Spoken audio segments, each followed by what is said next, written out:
नमस्कार दोस्तों, खबरें उत्तर प्रदेश में आपका स्वागत है। प्रधानमंत्री नरेंद्र मोदी ने दुनिया के सबसे ऊंचे रेल पुल चिनाब ब्रिज का तिरंगा लहराकर उद्घाटन किया। वंदे भारत को दिखाई हरी झंडी।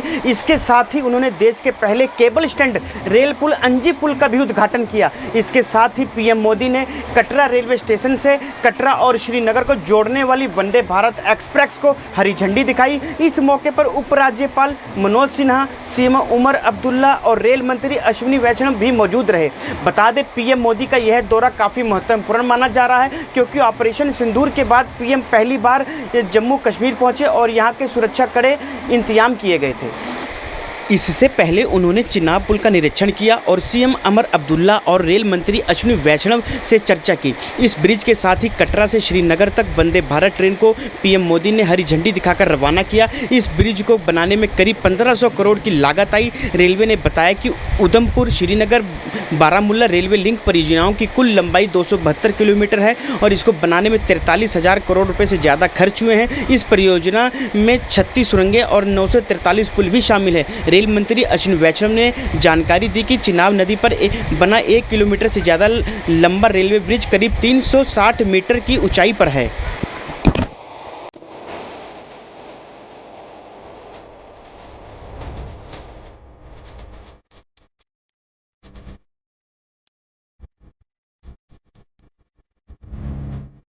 माता वैष्णो देवी के आशीर्वाद से आज वादी ए कश्मीर भारत के रेल नेटवर्क से जुड़ गई।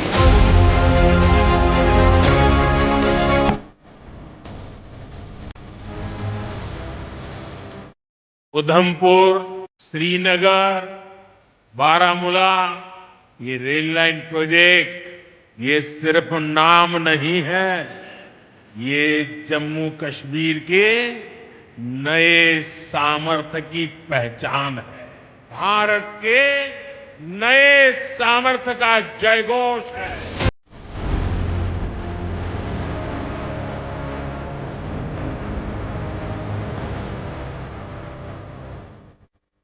चिनाब ब्रिज दुनिया का सबसे ऊंचा रेलवे आर्च ब्रिज है।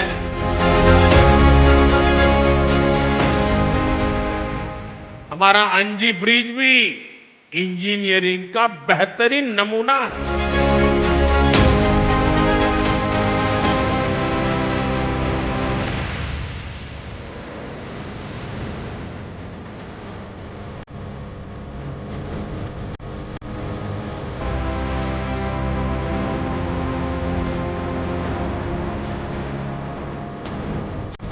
ये प्रोजेक्ट पूरा करना मुश्किल था, चुनौतीपूर्ण था, लेकिन हमारी सरकार ने चुनौती को ही चुनौती देने का रास्ता चुना है। ये दिखाता है विकसित भारत का सपना जितना बड़ा है उतना ही बुलंद हमारा हौसला है, हमारा सामर्थ्य है।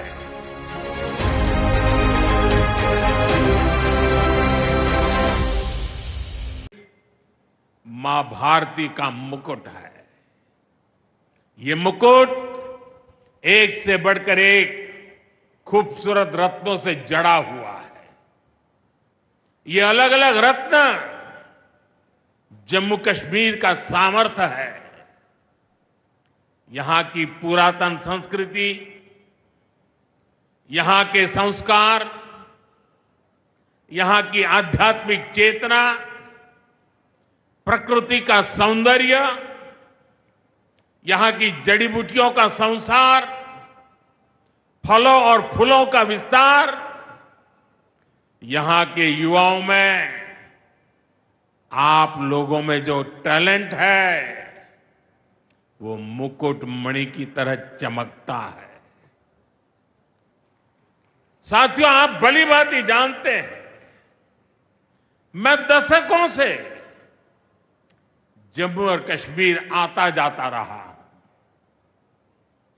इंटीरियर इलाकों में मुझे जाने का, रहने का अवसर मिला है।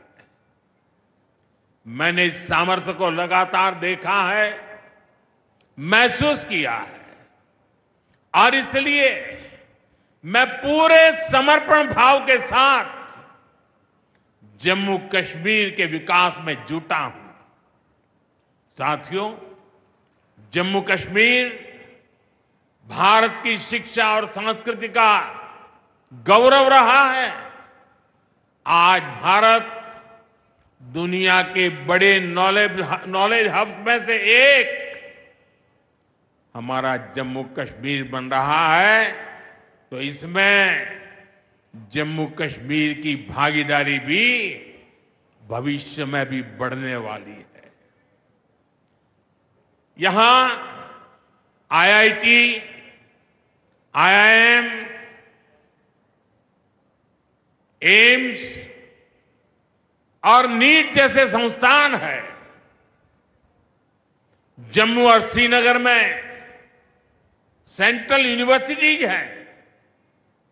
जम्मू और कश्मीर में रिसर्च इकोसिस्टम का भी विस्तार हो रहा है।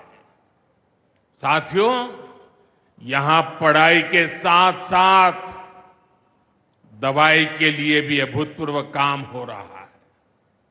बीते कुछ सालों में ही 2 स्टेट लेवल के कैंसर संस्थान बने हैं।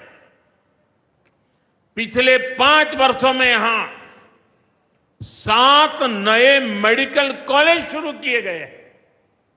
आप भी जानते हैं, जब मेडिकल कॉलेज खुलता है तो उससे मरीजों के साथ ही उस क्षेत्र के युवाओं को भी सबसे ज्यादा फायदा मिलता है। जम्मू कश्मीर में अब एमबीबीएस की सीटों की संख्या 500 से बढ़कर 1300 तक पहुंच गई है। मुझे खुशी है कि अब रियासी जिले को भी नया मेडिकल कॉलेज मिलने जा रहा है। Shri Mata Vaishno Devi institute of medical excellence, ये आधुनिक अस्पताल तो है, ये दान पुण्य करने की हमारी जो संस्कृति है उसका भी उदाहरण है। इस मेडिकल कॉलेज को बनाने में जो राशि लगी है उसके लिए भारत के कोने कोने से माता वैष्णो देवी के चरणों में आने वाले लोगों ने दान दिया हुआ है। मैं श्री माता वैष्णो देवी श्राइन बोर्ड को, उनके अध्यक्ष मनोज जी को इस पवित्र कार्य के लिए बहुत बहुत शुभकामनाएं देता हूं। इस अस्पताल की क्षमता भी 300 बेड से बढ़कर 500 बेड की जा रही है। कटरा में माता वैष्णो देवी के दर्शन करने आने वाले लोगों को भी इससे बहुत सहूलियत रहने वाली है।